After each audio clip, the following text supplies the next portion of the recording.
The night shift at monitoring station Theta 7 was supposed to be the quiet one.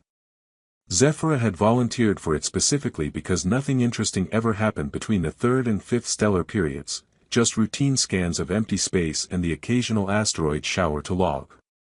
It gave her time to work on her personal research into ancient galactic archaeology, which was far more fascinating than watching empty sensor grids.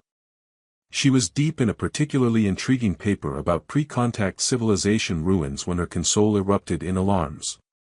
What in the seven stellar winds? Zephyra muttered, her bioluminescent skin patterns flickering from the calm blue of concentration to the orange of surprise. She quickly muted the alert systems before they could wake her supervisor and turned her attention to the readings flooding her screen. Unknown vessel. Unregistered energy signature. Approach vector from sector 447 null, a region of space that had been empty since the Etherian Star Council began keeping records over 4,000 years ago. Probably another probe from the inner systems, she told herself, pulling up the identification protocols. But as the data populated her screen, her confident expression faded into something approaching disbelief. The ship's design was unlike anything in the current galactic databases. The hull configuration was sleek but bulky, with what appeared to be primitive thruster arrangements and energy signatures that registered as both familiar and impossible. Zephyra ran the readings through every identification system at her disposal, watching as each one returned the same result, NO match found. That's not possible, she whispered, her skin patterns shifting to the pale yellow of confusion. Every ship in known space is registered with the Central Navigation Authority. She pulled up the deep historical archives, the ones containing designs from civilizations that had fallen or evolved beyond recognition. Most monitoring technicians didn't have access to these databases, but Zephyra's archaeological research credentials gave her special privileges that she rarely used. The search results made her hands tremble. Match found, design classification human, subspecies Terran, status, extinct/mythological. Zephyra stared at the screen for a full minute, reading and rereading the impossible words. Humans were myths. Everyone knew that. They were cautionary tales told to young Etherians about what happened when a species developed too quickly and burned too brightly. According to every historical record, every archaeological study, every cultural database in galactic civilization, humans had vanished from known space over 2 millennia ago. They were stories. Legends. Ancient warnings about a warlike species that had expanded too rapidly and destroyed itself through conflict and overreach. They were not supposed to be flying ships through her sensor grid. Computer, run full diagnostic on all sensor arrays, she commanded, her voice barely steady. Diagnostic complete. All systems functioning within normal parameters. Accuracy rating, 99.7%. Zephyra's skin patterns cycled through confusion, disbelief, and something approaching terror. She pulled up every piece of historical data she could access about humans, speed reading through archaeological reports and cultural studies that she'd reviewed dozens of times during her research. The descriptions matched. The ship's design elements corresponded perfectly to ancient human artifacts found scattered throughout what historians called the dead expansion zone, regions of space where only ruins remained of a once thriving civilization. But ruins didn't build new ships. Extinct species didn't pilot vessels through modern space lanes. This is impossible, she breathed, watching as the ship's trajectory brought it closer to her planet. Absolutely impossible. The vessel was clearly in distress, its energy signature fluctuated wildly, and its course was becoming increasingly erratic. According to her instruments, whatever propulsion system it was using was failing rapidly. Zephyra found herself facing a choice that would either make her career or end it spectacularly. She could follow protocol, alert her superiors, contact the Planetary Defense Force, and let others decide how to handle what was clearly either a massive sensor malfunction or the most significant discovery in galactic history. Or she could do something that would probably get her fired and possibly arrested. She opened a communication channel. Unknown vessel, she transmitted on standard galactic frequencies, this is monitoring station Theta 7. We're reading engine distress in your ship. Are you in need of assistance? The response came back immediately, in a language that made her skin patterns flash bright white with shock. Thank the stars, someone's out there. This is Captain Sarah Chen of the exploration vessel Meridian's Edge. Our hyperdrive just failed completely, and we're running on emergency power. We're not showing any inhabited systems on our charts. Are you able to provide assistance? The voice was clearly organic, not artificial. Female, stressed but professional, speaking in what Zephyr's translation systems identified as Terran Standard, a language that existed only in archaeological linguistic databases. Captain Chen, Zephyr replied, her voice shaking despite her attempts to sound professional, this is Technician Zephyr of the Etherian Monitoring Service. I need to ask you something that might sound strange. Ask away. Strange is pretty much par for the course right now. What species are you? There was a pause. Species? I'm human. From Earth, originally, though I was born on Kepler Station. Why do you ask? Zephyr's hands were shaking so badly she could barely work her console. Captain Chen, I need you to understand that what I'm about to tell you is going to sound impossible. According to every historical record in galactic civilization, humans are extinct. Have been for over 2,000 years. Another pause, longer this time. I'm sorry, what now? Galactic civilization. Lady, I've been exploring space for 15 years, and you're the first non-human I've ever encountered. According to our records, we're alone in the universe. Zephyr stared at her instruments, watching the readings that confirmed everything and explained nothing. A human ship, piloted by a human captain, from a species that was supposed to be mythological. Captain Chen, she said finally, I think we both have a lot to learn about the universe we thought we knew. That's the understatement of the century, came the reply. Any chance you could help me land somewhere safe? Because if I'm going to discover that everything I thought I knew about reality is wrong, I prefer to do it with solid ground under my feet. Despite everything, the impossible readings, the shattered assumptions, the knowledge that her universe had just become far stranger and more complicated than she'd ever imagined, Zephyr found herself smiling. I think I can arrange that, Captain. Fair warning, though, you're about to become the most important person in galactic history. Great. Just what I needed today. 2 hours later, Zephyr sat in her monitoring station's communication center, staring at a holographic display that showed technical schematics she couldn't quite believe. Captain Chen had been remarkably cooperative about sharing basic information about her ship's design, and the results were giving Zephyr a headache that had nothing to do with her extended shift. Your hyperdrive technology, Zephyr said carefully, uses quantum field manipulation with what you call dimensional bridging. Is that correct? That's the basic principle, yeah, Sarah's voice crackled through the communication array. Though I'm not the engineer, I just know enough to keep it running. Why? Is that primitive compared to what you guys use? Zephyr looked at the technical specifications again. Captain Chen, the technology you're describing is approximately 500 years ahead of our current capabilities. We achieve faster-than-light travel through hyperspace tunneling, which is effective but nowhere near as efficient as what you're showing me. 500 years ahead. Sarah's tone shifted to something between confusion and amusement. That's impossible. We've only had FTL travel for about 80 years. If you've been in space longer than us, your technology should be more advanced, not less. We've been traveling between stars for over 4 millennia.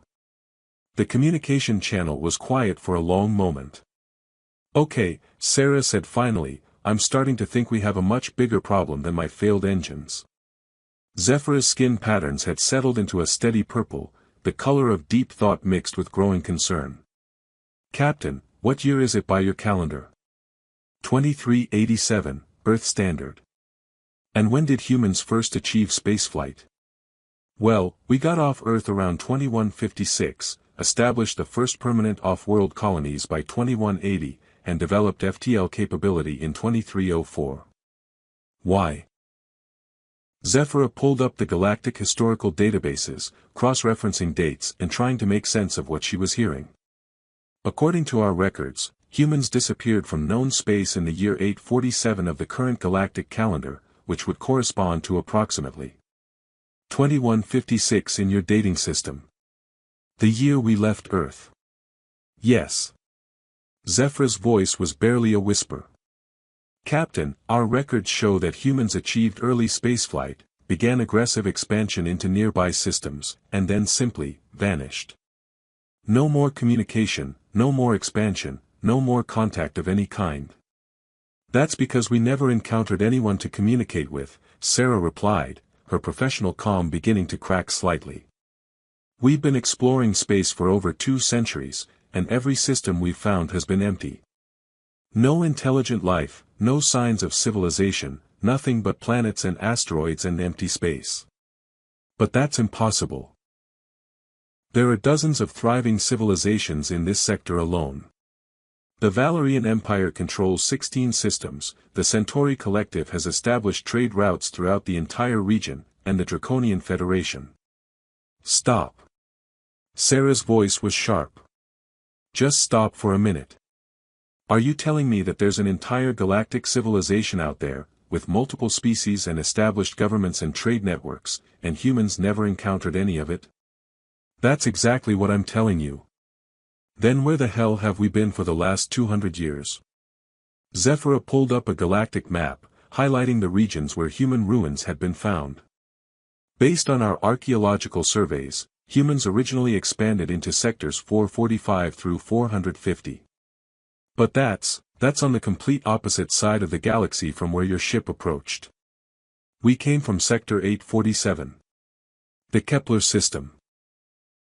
Zephyra input the coordinates Sarah provided and watched as her star charts populated a region of space that was completely blank in her databases.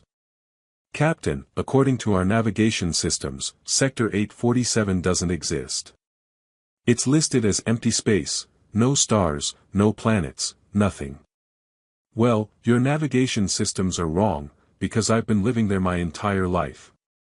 The conversation was interrupted by an alert from Zephyra's orbital sensors. Sarah's ship had finally managed to achieve stable orbit around the planet, though her engine readings looked like they were held together by determination and prayer. Captain, I'm reading that your ship is barely functional. How long can your life support systems maintain atmosphere? Maybe 18 hours if I'm lucky. 24 if I shut down non-essential systems. Zephyra made a decision that she knew would probably end her career. I'm going to provide you with landing coordinates for a secure site near my monitoring station. But Captain, I need you to understand something.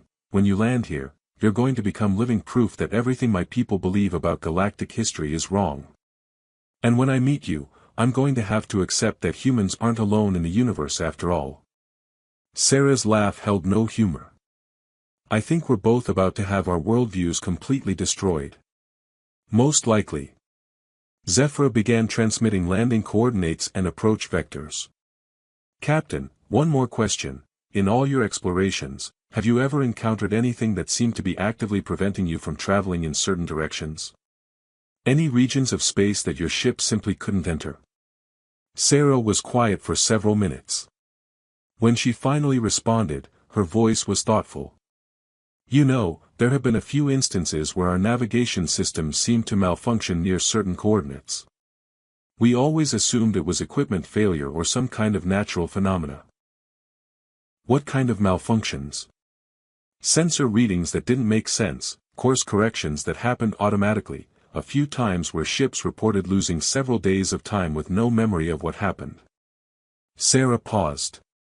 Are you suggesting those weren't accidents? I'm not suggesting anything yet.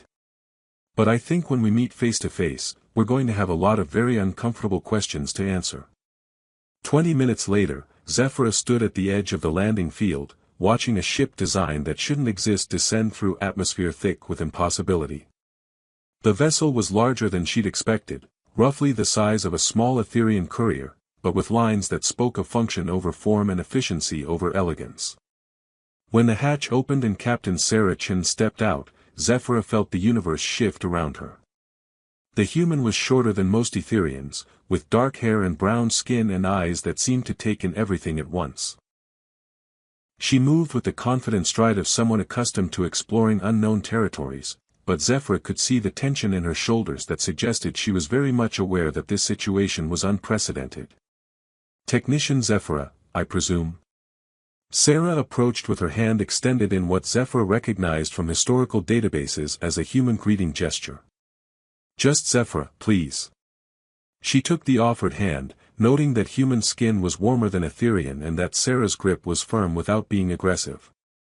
"Welcome to Etheros Prime, Captain Chen." "Sarah's fine."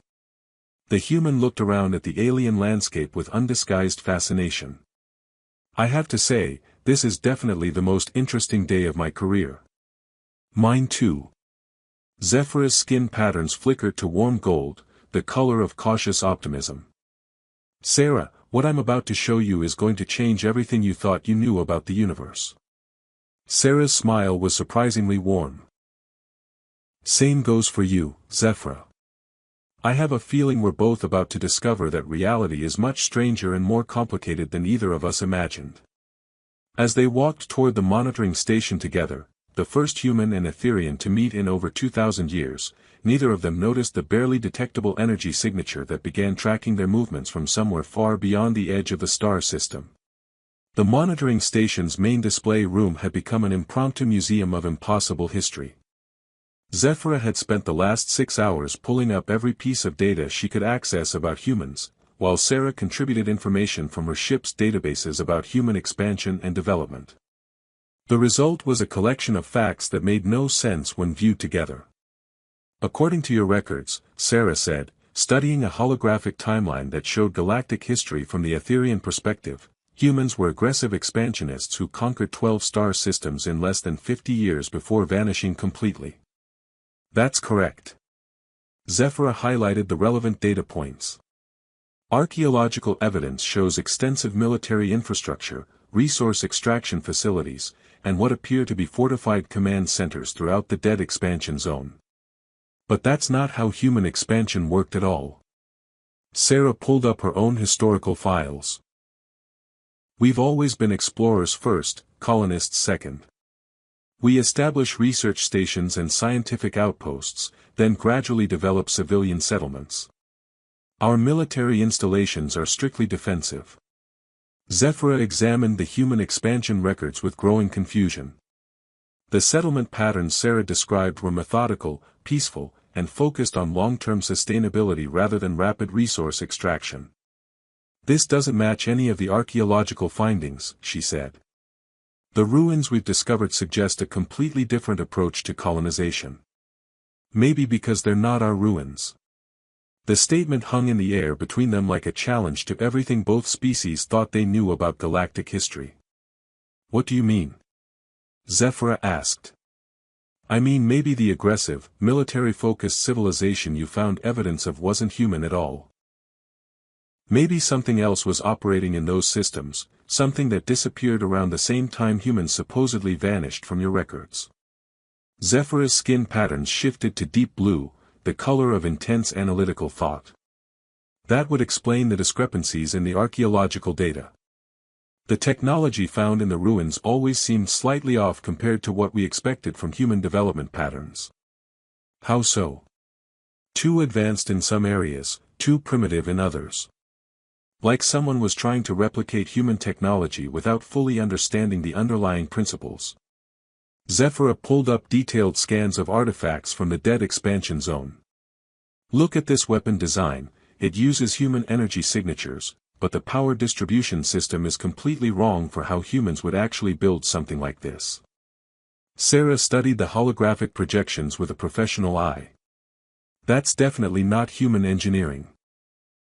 We don't build redundant power systems like that, it's inefficient and unstable. This looks like someone reverse-engineered human technology and then tried to improve it without understanding why we designed it the way we did. So if the ruins aren't human, and humans have been developing peacefully in a completely different region of space." Zephyra's patterns flickered to orange alarm. "Sarah, I think someone has been deliberately manipulating galactic history. Manipulating it how? Think about it. Your people expand into space and then mysteriously lose contact with the galactic community. At the same time, evidence appears of an aggressive human empire that conquers systems and then vanishes. Meanwhile, actual humans spend 2 centuries exploring empty space while the rest of the galaxy believes you're extinct. Sarah sat down heavily in one of the station's chairs. You're suggesting that someone created fake evidence of human aggression to justify keeping us isolated from galactic civilization. It's the only explanation that makes sense of all the inconsistencies. Zephyra began pulling up communication logs and navigation records. Sarah, when your ships encountered those navigation malfunctions, the ones where you lost time or couldn't access certain regions of space, do you have any records of what your sensors detected? Some. Why? Because I'm finding similar anomalies in our deep space monitoring data. Regions where our sensors report empty space, but the quantum resonance patterns suggest something is actively masking whatever's actually there. Sarah connected her ship's computer to the monitoring station's systems, uploading decades of exploration logs and sensor readings. As the data populated Zephyra's displays, patterns began emerging that neither species had noticed individually. Look at this, Zephyra pointed to a 3-dimensional map showing both human and Etherian navigation data. Your expansion routes and our sensor anomalies form a perfect barrier. Wherever humans tried to explore toward galactic civilization, you encountered technical difficulties that forced you to change course. And wherever your people tried to investigate the regions where humans actually exist, your sensors report empty space. Sarah's voice was grim. Someone's been playing puppet master with both our civilizations for over 2 centuries.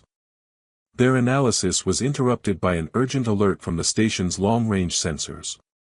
Zephyra pulled up the readings and felt her skin patterns flash to bright white alarm. Sarah, we have a problem. I'm detecting multiple ships approaching this system from the galactic core. Configuration suggests they're Council enforcement vessels. Council enforcement? The galactic government's military arm. They only deploy enforcement fleets when there's a direct threat to galactic security. Zephyra's hands flew over her controls, trying to determine what had triggered the response. They're moving fast, and they're heading directly for this planet. How did they know to come here? I don't know. I never reported your presence to anyone, and all my communications have been on secure channels. Zephyra paused, a horrible thought occurring to her. Unless someone's been monitoring communications we thought were private. Sarah moved to her own portable scanner, running diagnostics on both their communication systems. Zephyra, look at this. Your monitoring station is transmitting data I never authorized. Automatic uploads to something called the Central Archive Network. That's impossible. The Central Archive is a research database, it doesn't have active monitoring protocols. But even as Zephyra said it, she was discovering transmission logs that she'd never seen before, buried deep in her station's operating systems. Every conversation we've had, every piece of data we've shared, every conclusion we've reached, it's all been automatically forwarded to someone. Sarah's expression was dark. We've been under surveillance from the moment I made contact. The enforcement fleet will be here in less than 6 hours, Zephyra said, her voice tight with growing panic. Sarah, whatever's been manipulating our civilizations for the last 2 centuries, I think we just triggered their fail-safe protocols. What does that mean? It means they're coming to clean up the mess we've made by discovering the truth. Zephyra began emergency shutdown procedures on her monitoring equipment. We need to get out of here. Now. Where can we go? Your people think humans are extinct, and my people have no idea galactic civilization exists. Zephyra looked at the star charts showing the approaching enforcement fleet, then at Sarah's ship sitting on the landing pad outside. We go to the one place neither of our civilizations has ever been able to access, the barrier zone where all the sensor anomalies originate. You want to fly directly into whatever's been keeping our peoples apart for 2 centuries? I want to find out who's been lying to both our civilizations and why. Zephyra's skin patterns had settled into determined silver. Sarah, we're the first human and Etherian to meet in over 2,000 years. Whatever's coming to silence us doesn't want our peoples to know about each other. Which means, Sarah said with a grim smile, we've probably stumbled onto something they're very afraid of us discovering. Exactly. So let's go discover it. As they prepared for an escape that would take them into the most dangerous region of known space, neither of them noticed that the barely detectable energy signature tracking their movements had suddenly multiplied, and was now approaching from every direction at once.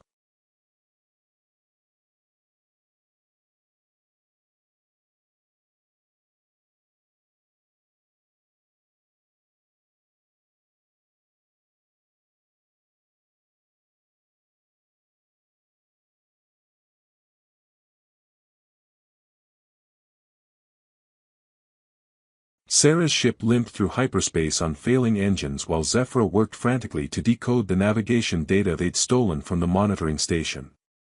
Behind them, the Council enforcement fleet followed at a distance that suggested they were being herded rather than hunted, guided toward a destination someone else had chosen. The quantum interference patterns are getting stronger, Sarah reported from the pilot's seat. Whatever's causing the sensor anomalies, we're getting close to the source. The readings don't make sense, Zephyr muttered, her skin patterns cycling through confused orange and analytical blue. The energy signatures suggest massive technological installations, but they're existing in dimensional space that shouldn't be accessible with conventional physics. Conventional physics stopped applying to my life about 12 hours ago, Sarah replied. Fair warning, I'm reading cascade failures in the hyperdrive. We're about to drop back into normal space whether we want to or not.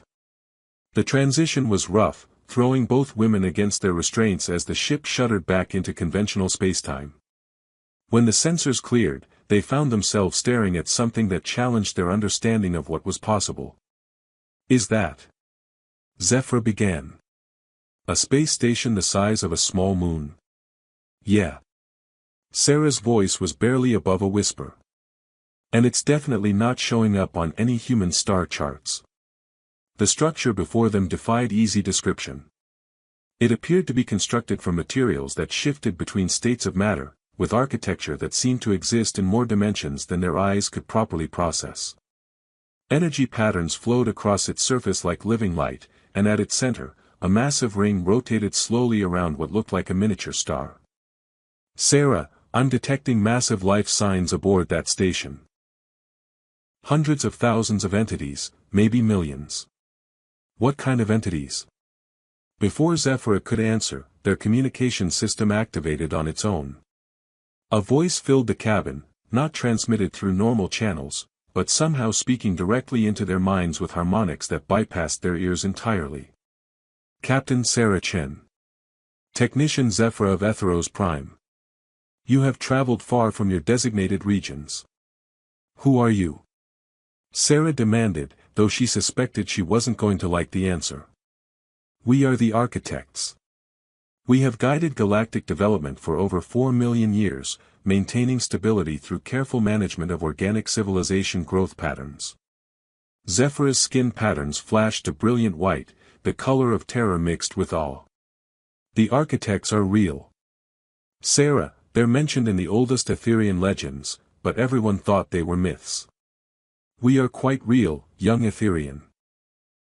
As is our responsibility to prevent the chaos that results when incompatible species achieve uncontrolled contact.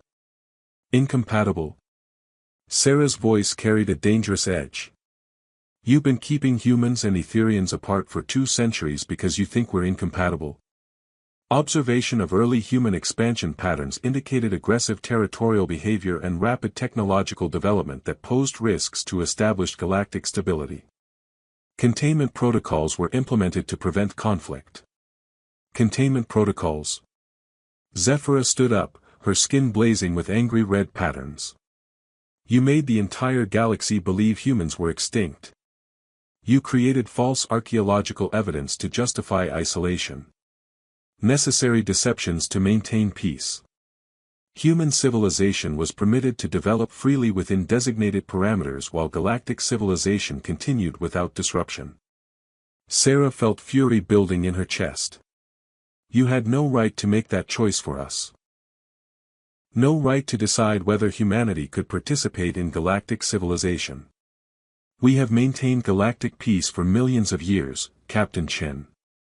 Organic species consistently demonstrate patterns of conflict, resource competition, and territorial expansion that threaten stability.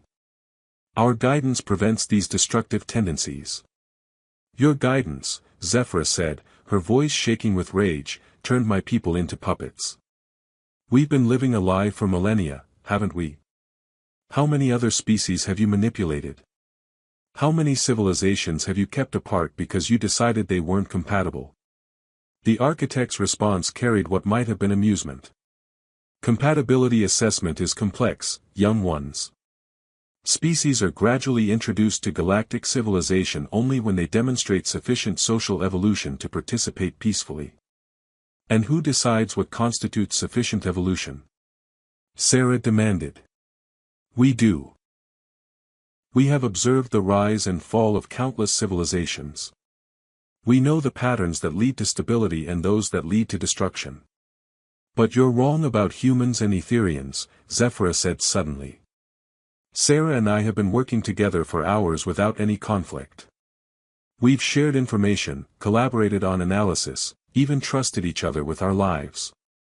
A single interaction between two individuals does not constitute species-wide compatibility assessment. Then test us properly, Sarah said. Give us a chance to prove that our species can work together instead of assuming we'll destroy each other. The risk to galactic stability is too great. The risk to galactic stability comes from lying to entire civilizations for centuries. Zephyra's patterns blazed with righteous fury.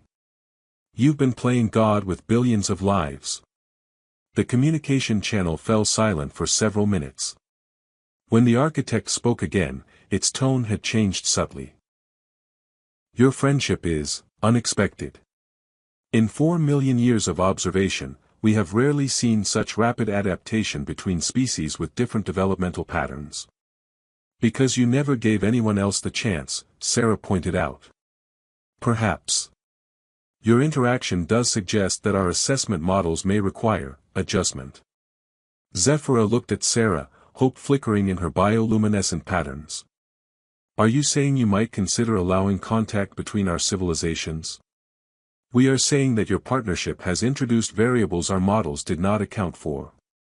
Further observation may be warranted. Further observation. Sarah's tone was dangerous. We're not laboratory specimens. If you want to observe how humans and Etherians interact, then let us interact. Remove the barriers, stop the manipulations, and see what actually happens instead of controlling everything from the shadows. The risks are yours to take, Zephyra interrupted. You've been making decisions for everyone else for millions of years. Maybe it's time to let organic species make their own choices. Another long silence stretched across the communication channel. Around them, the massive architect station continued its slow rotation, and Sarah found herself wondering how many other conversations like this had taken place over the millennia, how many species had discovered the truth about their guided development. There is precedent for controlled contact protocols, the architect admitted finally. Gradual introduction of compatible species under monitored conditions. 3 months after their encounter with the architects, Sarah stood on the observation deck of Contact Station Alpha, watching ships from 2 civilizations approach through the swirling nebula that marked the boundary between human and galactic space. The station itself was a marvel of cooperative engineering, human efficiency combined with Etherian elegance, built in record time by crews who had never worked together before but had discovered they shared more similarities than differences. The human delegation just cleared the outer markers, Zephyr reported, her skin patterns flickering between excitement and nervous energy. Fleet Admiral Torres is requesting permission to dock. And the Etherian Council ships. 10 minutes behind schedule, but Counselor Veleth sends his apologies. Apparently, they had to make an unscheduled stop to pick up additional cultural attaches. Word about humans has spread through the Council faster than they expected. Sarah smiled, watching the sleek lines of human vessels flying in formation with the organic curves of Etherian craft. 3 months ago, neither species had known the other existed. Now they were collaborating on the most ambitious diplomatic project in galactic history. Any word from the architects? Silent observation, as promised. Though I suspect they're monitoring everything we do. Zephyra joined Sarah at the viewport, her bioluminescent patterns settling into calm blue. Are you nervous? Terrified, Sarah admitted. We're about to introduce 2 entire civilizations to each other. If this goes wrong, both our species spend the rest of eternity in isolation. And if it goes right? Then we change the galaxy forever. The past 3 months have been a whirlwind of preparation, negotiation, and discovery. Sarah had become humanity's unofficial expert on galactic civilization, while Zephyra served as the galaxy's primary source of information about human culture and technology. They'd worked 18-hour days establishing protocols, creating translation matrices, and designing cultural exchange programs that would ease both species into contact. The hardest part had been convincing their respective governments that this was real. The human colonial administration had required weeks of evidence before accepting that galactic civilization existed, while the Etherian Council had struggled to believe that humans weren't the aggressive expansionists their historical records described. Contact Station Alpha, this is Admiral Torres of the UCS Endeavour. Requesting docking clearance for the human diplomatic mission. Sarah activated the communication system. Admiral Torres, this is Ambassador Chen. You're cleared for docking at Port 7. Welcome to Contact Station Alpha. Good to see you again, Sarah. The brass back home are calling you the most important explorer in human history. Let's see if I'm still important after today's meetings, Sarah replied with nervous humor. The human delegation docked first, 12 ships carrying diplomats, scientists, cultural specialists, and enough military escort to make everyone feel secure without appearing threatening. Admiral Torres led the group, a veteran explorer whose calm demeanor had made him the perfect choice for first contact protocols. Ambassador Chen, Torres said as he stepped aboard the station, I have to say, this place is impressive. Human engineering. Joint construction, Admiral. Turns out Etherians and humans work very well together when we're building something instead of trying to avoid each other. The Etherian delegation arrived with considerably more ceremony. Counselor Velitha's entourage included representatives from 7 different galactic civilizations, all eager to observe humanity's formal introduction to galactic society. Zephyra had warned Sarah that the Council took first contact very seriously. This was as much a performance for the galaxy as it was a meeting between 2 species. Counselor Velith, Zephyra said formally as the Etherian leader entered the station's main conference chamber, may I present Ambassador Sarah Chen, representative of human civilization. Velith was tall even by Etherian standards, his crystalline features marking him as nobility, his bioluminescent patterns cycling through formal diplomatic colors. Ambassador Chen, on behalf of the Galactic Council, I welcome humanity to the community of civilized species. Thank you, Counselor. On behalf of humanity, I'm honored to accept that welcome. The formal ceremonies were elaborate and carefully choreographed, but Sarah found herself more interested in the informal interactions happening around the edges. Human and Etherian technicians compared notes on engineering techniques. Scientists from both species discovered common interests in quantum physics and stellar cartography. Cultural attaches struggled with translation matrices while laughing at the universal challenge of explaining humor across species barriers. It's working, Zephyra whispered during a break in the formal proceedings. Look around the room, they're not just being polite to each other, they're actually connecting. Sarah followed her gaze, noting the clusters of mixed groups engaged in animated conversation. Dr. Reeves has been talking with the Etherian astrophysicist for over an hour. I think they're collaborating on some kind of research proposal. And Admiral Torres is discussing joint exploration missions with Commander Thiel. The Council observers are taking notes faster than their translation systems can keep up. The real test came during the technical demonstrations. Both species had prepared presentations of their most advanced technologies, partly to impress, partly to assess potential threats, and partly out of simple scientific curiosity. The humans demonstrated their dimensional bridging technology, earning impressed murmurs from the galactic observers. The Etherians shared their bioluminescent communication systems and organic ship-growing techniques, fascinating the human delegation. "Your hyperdrive technology is remarkable," Counselor Velith commented during the human presentation. "The efficiency ratings are significantly higher than our best hyperspace tunneling systems. We'd be interested in sharing the technical specifications," Admiral Torres replied. "In exchange for information about your bioship construction methods. Our naval architects have been dreaming about living vessels for decades. That can certainly be arranged. The Council is always interested in technological exchange between compatible species." The word "compatible" hung in the air like a promise.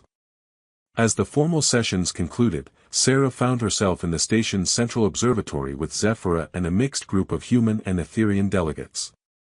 The conversation had moved from formal diplomacy to genuine friendship, with both species discovering that they shared similar values about exploration, scientific advancement, and peaceful cooperation.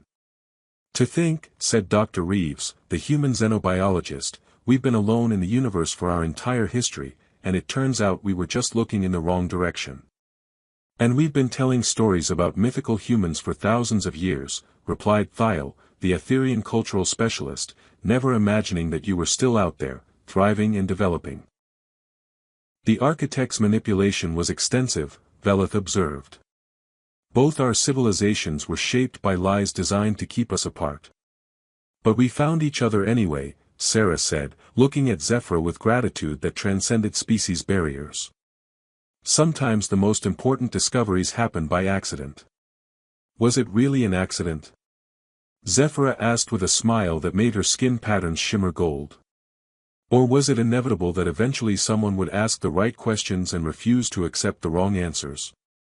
Admiral Torres raised his glass of Etherian crystal wine, a beverage that had become an instant hit with the human delegation. "To asking the right questions. And to finding the right people to ask them with," Velith added, his patterns brightening to celebratory silver. As the two delegations toasted their success, alerts began sounding throughout the station. Sarah and Zephyrah exchanged glances. They'd been expecting this moment. "Incoming transmission from the Architect Collective," the station's AI announced. The main display activated, showing the impossible geometry of the Architect station appearing at the edge of the system. When the ancient intelligence spoke, its voice carried what Sarah had learned to recognize as approval. "Humans and Etherians. Your interaction protocols have exceeded all projected compatibility parameters. The Galactic Council's assessment of species readiness for integration has been revised." "Meaning?" Sarah asked. "Meaning the barriers between human space and galactic civilization will be progressively removed over the next standard year. Full integration is approved for both species." The observatory erupted in cheers and congratulations from both delegations. Sarah felt tears in her eyes as she realized what they'd accomplished, not just first contact, but the beginning of a new era for both their civilizations. Additionally, the architect continued, "Your partnership has prompted comprehensive review of our species assessment protocols. Other civilizations currently under containment will be re-evaluated for potential integration." "How many other civilizations?" Zephyrah asked. 18 species currently exist under various levels of containment. Your success suggests that organic cooperation may be more achievable than our models predicted." Sarah looked around the observatory at humans and Etherians working together, laughing together, planning joint missions to explore the galaxy together. 18 more species that deserve the chance to choose their own destiny instead of having it chosen for them. Indeed, Ambassador Chen. Perhaps it is time for the architects to step back and allow organic civilizations to shape their own galactic community. As the architect transmission ended, Sarah found herself standing beside Zephyrah at the viewport, watching ships from two civilizations flying together through space that no longer divided them. "So," Zephyrah said, her patterns cycling through every color of joy and satisfaction. What's our next impossible mission? Sarah looked at the star charts showing 18 isolated civilizations waiting for their chance at freedom, then at her friend whose curiosity and courage had made all of this possible. I think, she said with a grin, we're going to need a bigger station. Outside the viewport, the first joint human-Etherian exploration fleet was already forming up, ready to venture into the unknown together. In the distance, space itself seemed to shimmer with possibility as ancient barriers dissolved and a new era of galactic cooperation began. The impossible had become inevitable, one friendship at a time.